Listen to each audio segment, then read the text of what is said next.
One of the games I hated the most as a child was the dreaded game of musical chairs. Do you remember the absolute panic when that music stopped and you looked everywhere like hoping that there was going to be a chair, and you would like have carpet burns as you were getting knocked over trying to jump on a chair, and you're like half cheeking it with another dude who outweighs you? Like, it was the worst, right? The Denver Broncos are about to play a massive game of musical chairs as they search for the quarterback of the future, and it is incredibly complex as there are free agent moves, as there are other teams ahead of us in the draft, and Sean Payton and George Payton better be ready to grab a chair as soon as that music stops. I'm going to go over the latest news and rumors, who it might be, and really what my predictions are for that based on some pretty plugged-in sources. If you're new to this channel, my name is Ben. I cover all things Denver sports, and it helps me out if you would subscribe. So according to Diana Rossini and The Athletic, the Denver Broncos are expected to cut Russell Wilson next week. Sean Payton, at his pre-combine interview, said that we're going to make a decision within the next 2 weeks, and we all felt like, oh, that's so generous. Thank you for letting us know so quickly, Sean. But the fact of the matter is that the Denver Broncos have to make that decision within the next 2 weeks, or Russell Wilson's money is guaranteed even further. So the Denver Broncos will decide. I am guessing, based on this report and a couple others, that we are going to cut him next week. The question becomes, are we cutting him with a pre-June 1 date, which means we take all that $85 million in cap hit now, or do we say it's a post-June 1 cap date, in which case we spread it out over 2 years? That remains to be seen.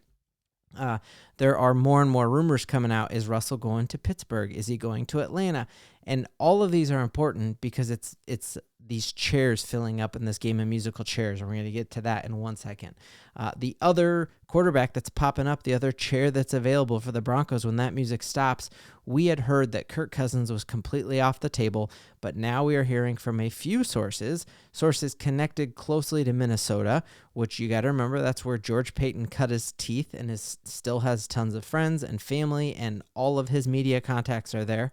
And look at this right here. We see this source here that Kirk Cousins is still on the table for the Denver Broncos. And that gets me like crazy excited. And we're going to talk about that here in 1 second. But again, I'm just pulling up these articles before I pull up our musical chairs game board here in a second. But the Denver Broncos are connected to Kirk Cousins because, yes, it seems impossible on paper to be paying mega money to Russell Wilson and to another mega star there. But one of the things that's really exciting is that Kirk Cousins is totally up for doing some sort of flexible deal, like a deal like Peyton Manning had perhaps as last year. And so Kirk Cousins' main priority isn't making a ton of money.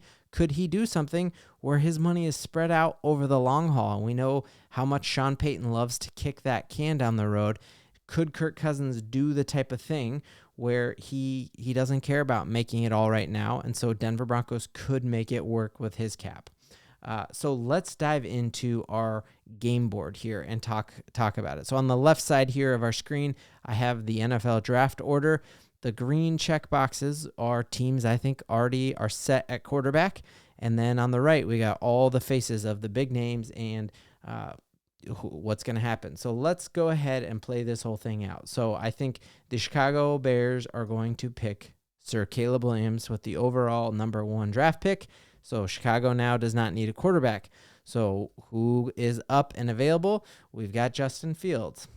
So the music is still playing. I think Drake May and Jaden Daniels, I'm not sure what order they go in 2 or 3, but let's put them here. So we got Drake May going to the Washington Commanders, and then we're going to go Jaden Daniels. We'll just go chalk like a lot of the mock drafts have it. Arizona set at quarterback. They're going to pick Marvin Harrison. Chargers set at quarterback with Justin Herbert. And then we got the Giants, who are, they paid mega money to Daniel Jones. Do they envision one of these dudes fitting in there and being better than Daniel Jones, or are they excited because they can get a great player here with the 6th overall draft pick? Sounds like Tennessee is set with running it back with Levis. So here it is. We got Atlanta is one of the hot seats where a lot of people have said like they might want JJ, they might want Bo Nix, they might want one of these other guys. But with that last rumor that I flashed on screen right before I started this, what if Russell Wilson goes to Atlanta, so they pick another player? We now Minnesota, let's say they end up drafting J.J. McCarthy. This is where the Denver Broncos now have like these other choices, right? The Denver Broncos, could they find a way to make it work with Kirk Cousins? Or let's say the Vikings make it work with Kirk Cousins, and then we have JJ fall and he's on the board to us at 12. So I think while it's easy to feel kind of doom and gloom, like the Broncos aren't going to be able to get a quarterback they want, Atlanta taking Justin Fields or taking Russell Wilson for us would be a very, very good thing, because that would mean that they are not in the running for Kirk Cousins, that they're not going to draft Bo Nix or JJ or whoever it is that Sean Payton likes.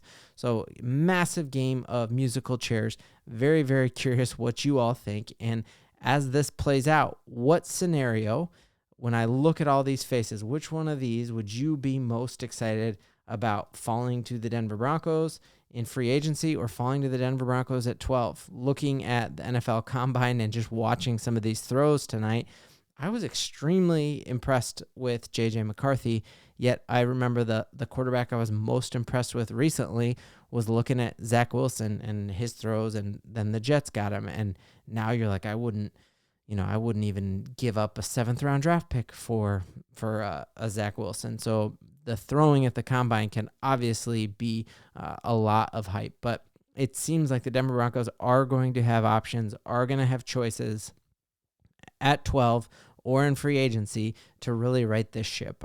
While it seems like another big swing at a veteran quarterback and a veteran retread, and we saw that didn't work when we tried it with Joe Flacco. That didn't work with Teddy Bridgewater. That didn't work with Case Keenum, or Case Keesum, as John Elway famously called him. I think after watching that QB1 documentary, or the quarterback documentary on Netflix, I am really high on Kirk Cousins as a person, and I would just be thrilled if somehow the Denver Broncos could make it work. We did a video a couple days ago on how the Denver Broncos could clear up $60 million in cap space without moving on from anyone who we truly love. And if they were to be able to do that, and I think the other exciting thing would be if Russell Wilson goes to Atlanta, he is only guaranteed this year's money and next year's money. We know from the Brandon Marshall interview, he wants to play till he's 40. So he could just take a veteran minimum, in which case we're paying him the bulk of his contract the next 2 years. But my hope would be he goes to a place and they give him a new deal, which would offset some of the money that we owe him. So I really don't think that the doom and gloomers have as much ground to stand upon. I'm actually very high on the future for this Denver Broncos team. Sean Payton has flipped the culture. We saw that in the 5-game winning streak. We saw that with the NFLPA report card that came out, that the Denver Broncos players rated playing for this organization higher on almost every single category and every single bucket than anyone else in the division. And I think we have a lot of hope for making the NFL playoffs, breaking our 9-year drought. And I hope you're all here for it. Denver Broncos country, let's giddy up. It happened. My goodness, let's go.